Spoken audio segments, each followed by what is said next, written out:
Anticipation surrounding tax reform is moving the markets. We'll get an update on the proposed policy. Plus, we'll explore the White House's deregulation plans and their impact across various industries. This is 7-Day Yield.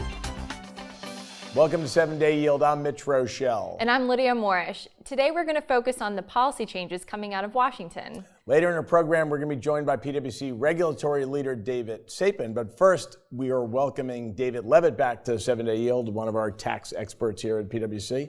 So let's dig into, I should have brought it with me, the White House's one-pager.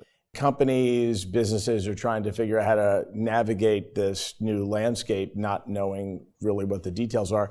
Maybe you can shed a little light on it, and specifically around the businesses that are going to be most positively or perhaps even those negatively impacted by the new tax policy. I think, as you mentioned, Mitch, it's not a very robust document, and there's a lot of aspirational goals in it. I don't think we expected something detailed.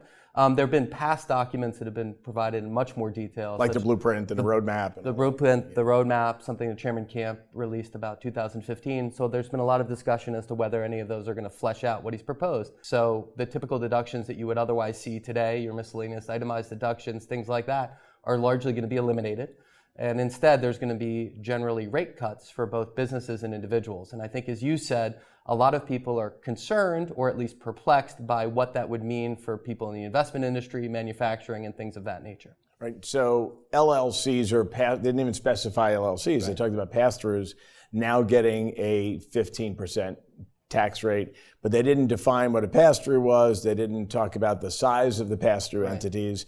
Anything coming out of Washington that's shedding a little light on that? Well, I think it's quite clear that they probably don't want to give accounting firm partners any breaks, and they don't want to give law firm partners any breaks, and they may not want to give anybody in the investment community any breaks.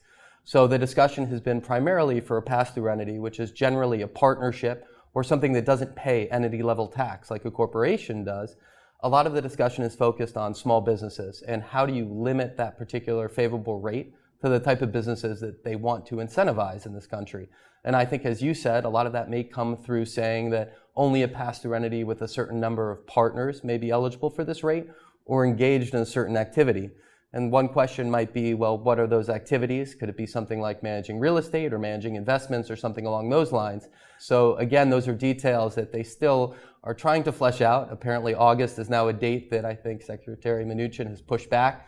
Senator McConnell has also said that they want to get something done within this Congress, which doesn't mean necessarily this year. It could mean next year as well. Well, one thing that's been on the back burner for a while is carried interest. So is that something we're expecting to hear more about in the coming months? I think so. The one thing that's very interesting is that the pass-through rate itself, 15%, is actually lower than what the carried benefits. So today, under carried interest, you get a 20% rate on capital gains through a pass-through entity. Under this proposal, you'd otherwise get 15%. So the question would be, if you limit the scope of what the 15% rate otherwise applies to, what are you going to do with the carry itself? And we're talking about kind of a wholesale regime change for how that's taxed. Now, carry has been in the crosshairs for a long period of time. It's something that is relatively affects a small class of investors and entrepreneurs. So I definitely think we probably will see a change in that fundamentally.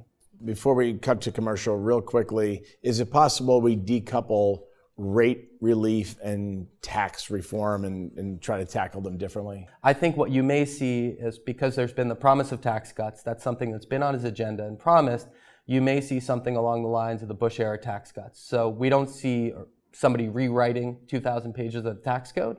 What we see is kind of uniform tax rate reductions that also are not coupled to being budget neutral. And that's been a big issue, I think, for the Senate as well and Congress, which is passing tax reform in a way which doesn't affect the budget. I think that you may not be able to get that wholesale tax reform. So what you may end up with are sort of marginal changes to tax rates. Great. Well, thanks so much, David.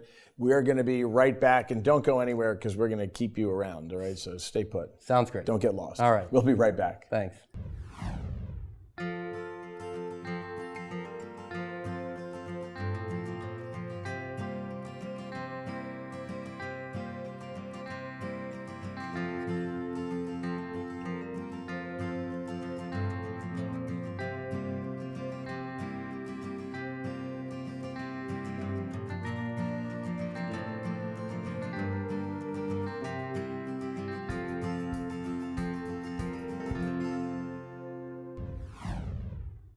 President Trump, both on the campaign trail and since he took office, has committed to rolling back regulations. Some have been accomplished through executive order, and to help make sense of all of this, we brought in PwC's David Sapin. Thanks Welcome. for having me. Thank you. So we see a lot of deregulation at the federal level, but what's actually happening at the state level?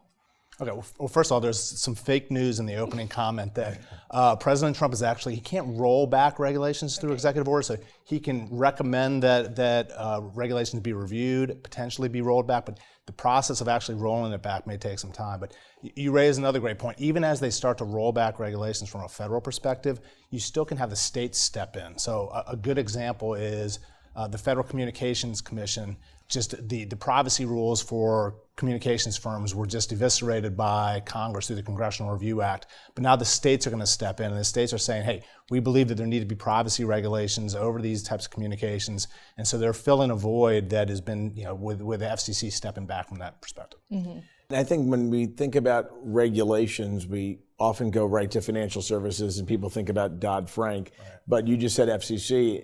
The world of what's regulated is far greater than just banks and insurance companies and investment firms. How do we deregulate some of these other industries like telecom, like your cable television operator? Is there an impetus in those industries to have them be freed up from some of the regulations as well? There's two ways for it to get done, and I know Dan Ryan's been on here talking about that in the past. There's actually changing the rules, which takes some time. The other way to have a deregulatory impact is actually by changing the regulators. And so we've seen that in the financial services. I think Dan refers to them as the referees. He does. He said, the rules may stay the same, but the referees are going to change. So it is broader than just financial services, and I think we're beginning to see this in some of the other areas across the economy as well. I think one thing that I would feel frustrated as a business by is that you have things like the DOL fiduciary rule that so many companies started to implement changes within their firm, which is costly and it's time consuming, and then it's been potentially put on hold, or they have to wait and see sort of what direction they want to take it in. So if we're seeing this across the board, both in financial services and outside, is it too much back and forth? Are companies going to put their hands up and say, I can't continue to disrupt my business with this, waiting and seeing? But I think it's a balance. I think what we've seen, and I think you hit a good point, is uncertainty is worse sometimes than some of the more disruptive regulations. They want certainty so they can start to build out. So firms are going to take a look at things like DOL, and they're going to say, how much have we implemented that we actually want to keep? Can this be a competitive advantage for us? And then they're going to look at other aspects of the rule, the costly side, to the extent that that could be rolled back and that can have a benefit for them, for their shareholders. They're going to take advantage of that. But a lot of uncertainty right now. We haven't seen any impact in the market. I still think that there's a view that things are going to continue to improve from a regulatory perspective. But uncertainty is really difficult for our clients to deal with. And David Levitt, you're like a ninja, by the way. You just showed I'm silent. me. I'm very silent. Slipped in. That's right. I knew you were coming back, and all of a sudden I turned to miraculously David Levitt's here. And I want to bring you into the conversation. We talked about in the previous segment with you trying to get some of these items on the White House's agenda through both houses of Congress, and now layer on top of that some of these deregulatory efforts that, while you can only accomplish so much by executive order, they would, in many respects, require a bill that get passed, like Dodd-Frank, for example. How hard is it going to be to jam all of this stuff through Congress? Well, you forgot about healthcare. Right. So there still is healthcare, and that it still is going to require the Senate to actually mark that up, pass it back down to the House, and get it through. So you look at the calendar and you look at the way the constituencies have broken out amongst Congress and how they actually got healthcare done by one vote. And you wonder about with any of these that require some legislative action as to whether they're going to be able to get a nucleus of congressmen together to be able to pass anything at this point. And is there anything that is truly bipartisan? Like, is there anything that's in either of your worlds that's truly bipartisan that can get accomplished? Or I've looked to David 1 for this one. David 2 has a very good answer on this. making my telephone bill less complicated, is that possible? Oh, and look, I think everything come November, everything's going to be partisan as we move into midterm elections. And I think the problem when getting stuff done is the time frame, the timeline. Yeah. So we have a recess, we have a Memorial Day recess, you have an August recess. Then, the budget was just released from the White House. They have to deal with a budget, they have to deal with debt ceiling, they have to deal with the American Health Care Act. They have to deal with all the Senate confirmation. So there's a lot of things on the plate of Congress right now to get done. And once November hits and the new midterm cycle begins, it really gets to become even more partisan and more difficult to get stuff done. So I think we're really looking at a short window to get things done. But with that said, is it likely that people will just find a way to delay with some of these things? If there's so much on the plate that you need to accomplish, you just kind of move the food around a bit and then hope to revisit it down the road? I think with tax reform, I think it's pretty much the need for Republicans to be able to go into the midterm elections to be able to say there was some form of rate cut would be ideal. So I think there is the potential for them to put aside this notion of budget neutrality and pass some form of tax cut that may sunset, just like the Bush-era tax cuts did, and then be able to come back and say to their constituencies that they did pass something. I think that that's something that they've promised and that would be ideal. So eventually you may see some sort of rollback simply of tax cuts, as we said earlier, just to give them some kind of linchpin politically. Well, so they can declare a win. I mean, there has to be something. It may not look like, as David said earlier, it may not look like what it was anticipated to look like, but as you move into these cycles, they do need to have some wins on the board, and how they're going to get that is going to be interesting. Is it possible that some of these confirmation hearings that you talk about will be in some of the very alphabet soup agencies, that we're going to even politicize that and just sort of continue to slow down the process? Absolutely, Mitch. And look, 90% of those appointments still have not been made. So there's still like 450 appointments that still have not been made. So this slows down that deregulatory process as well. It really sort of puts another wrench into the machinery, which will slow that process. And so, in D.C. they talk about the swamp. The swamp's getting a little sticky. Well, you live down there. I do. By the way, you could be walking down the street and you can just get tapped to run some agency because there's 400 job openings. I'm not sure I could get through the Senate confirmation hearing, Mitch. Well, thank you both. This was a fun segment, and now that we have our new fancy desk, it sits 4, so we're glad we filled it up with you two guys. Well, don't forget to check out PwC's YouTube page for all the latest episodes and follow us on the Twitter handle below. We'll see you next time on 7 Day Yield.